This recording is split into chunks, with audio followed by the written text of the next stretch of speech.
I clicked on the keyboard again with the clay. So it's society that is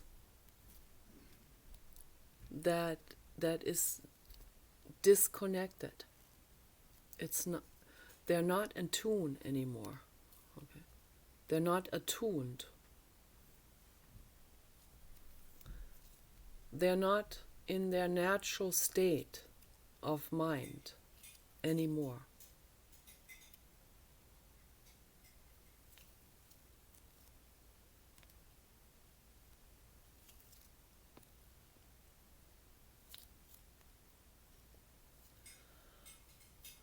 This is a real serious problem.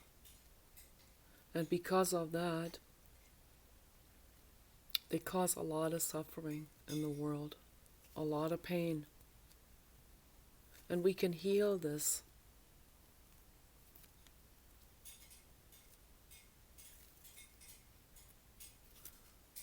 I was watching Suma Qinghai's videos, and it's very wonderful what she teaches.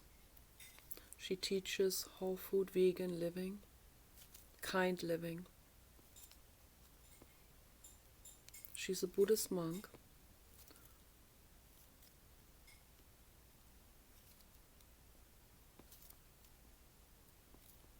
I think the very first in that lineage, in that particular religion, to be a woman nominated into this position, into that rank. So wonderful.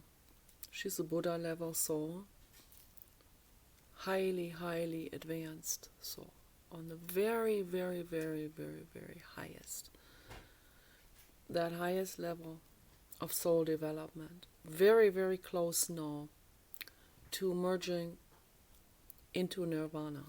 That means merging with the infinite cosmos. Then that soul has served its course of learning and is merging with the infinite cosmos and is one with it, completely one with it. The individual soul then is dissolved into the infinite cosmos.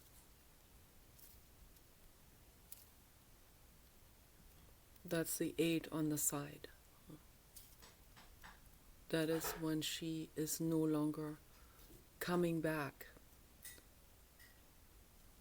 reincarnated as that individual soul. She is part then of Gautama Buddha, the infinite cosmos. So a particle of and merged, like the clay, everything is merged together. If you put this clump, it's just an illusion that this clump here is separated, right? And I lost the clump now. So whatever. Now I merged this clump back into this blob, and now it is the one blob again. That's how it works with the last stage that leaps into the infinite cosmos, into the whole blob. Can no longer be discerned as where is that soul. So it's merged. It's completely flown into it.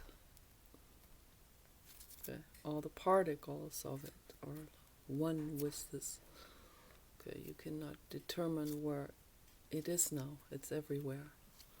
Okay, it is. It's lost its own soul individuality, and with that also, of course, there is no more me, no more I at all. It is we, it is a blob, it is the infinite cosmos. Okay, and then so the infinite cosmos can incarnate sometimes into an animal or a human, order to help, in order to teach.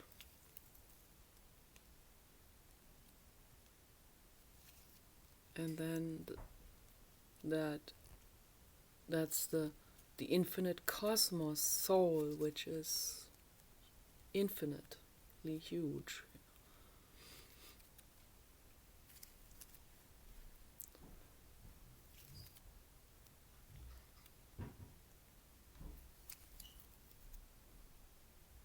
It incarnates sometimes when it feels like it's necessary to help in a specific situation. Itself, the infinite cosmos itself is also in a constant movement. It is learning too. It is constantly learning, constantly moving.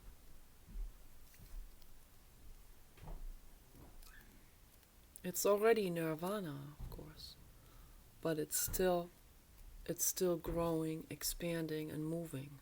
So when that incarnates in one individual, then the infinite cosmos is learning also that soul, that global soul of it, that ether, the infinite cosmos. Consciousness is learning and growing, continues to learn and grow. So it's very beautiful. So we never stop learning and growing. It's a constant learning and growing process.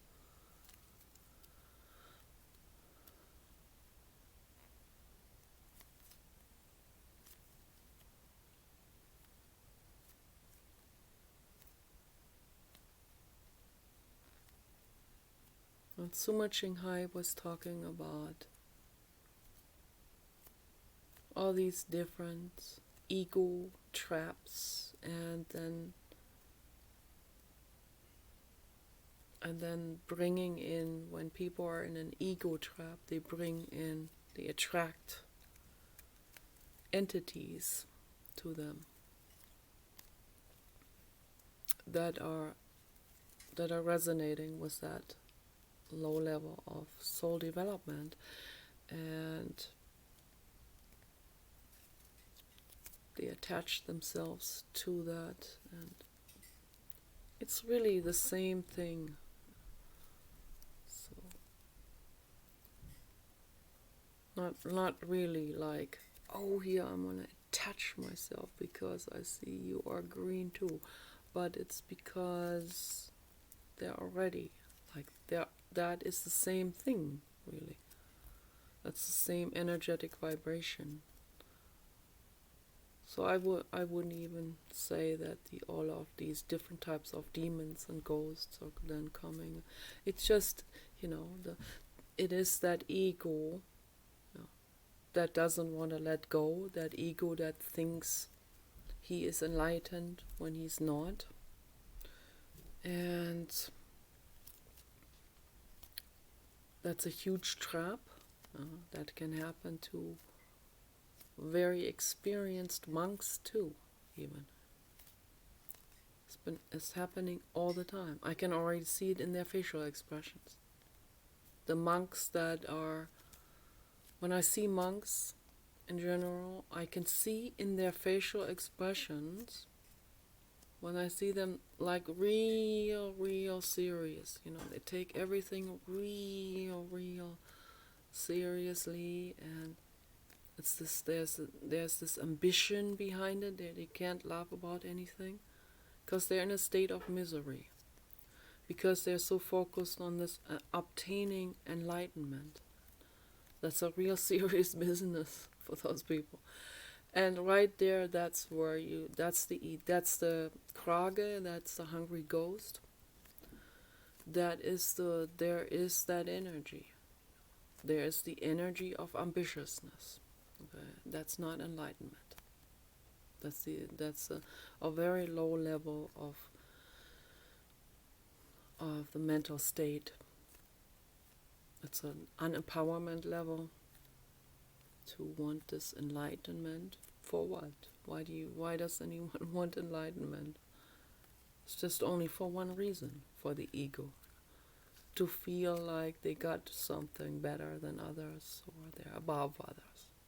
That's always like the ultimate idea behind it, right? And so that's not enlightenment. And that's a trap. Hurting another living being, eating animal products is not enlightened. That is a very low level, low energetic mental state. We want to transcend that.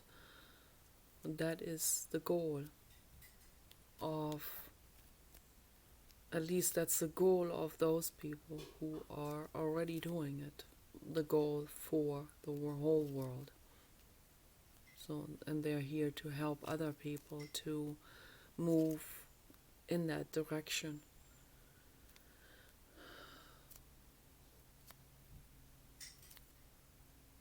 And it can only be done through infinite compassion and patience.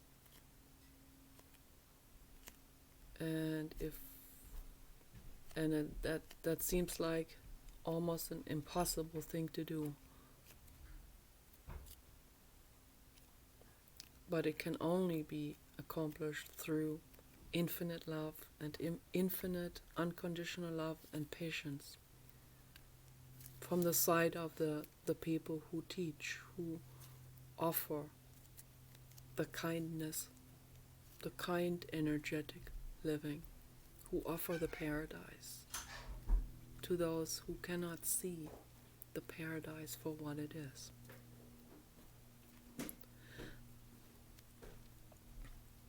The ego does not want to see it. The ego wants to hold on to untruths.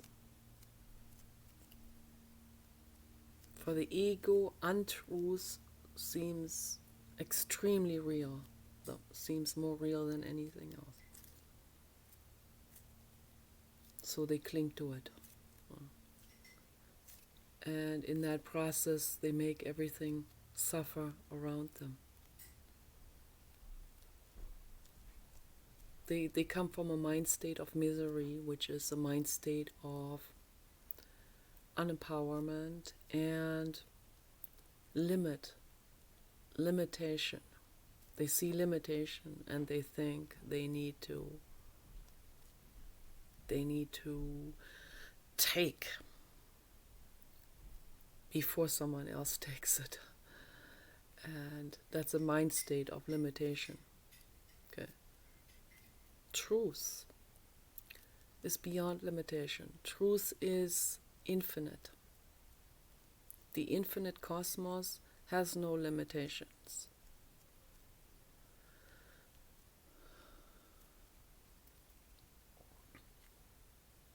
Here is a spoon, an ice cream scooper, to scoop out endless love from an ocean of endless love and compassion.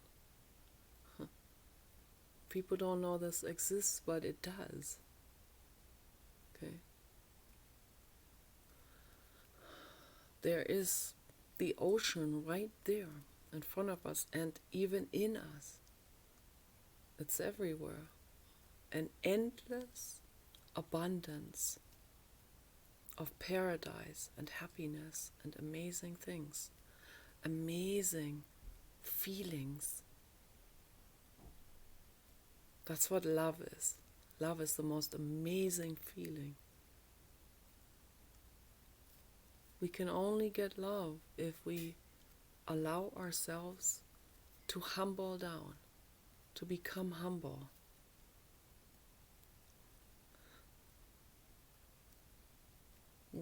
To end that idea of I,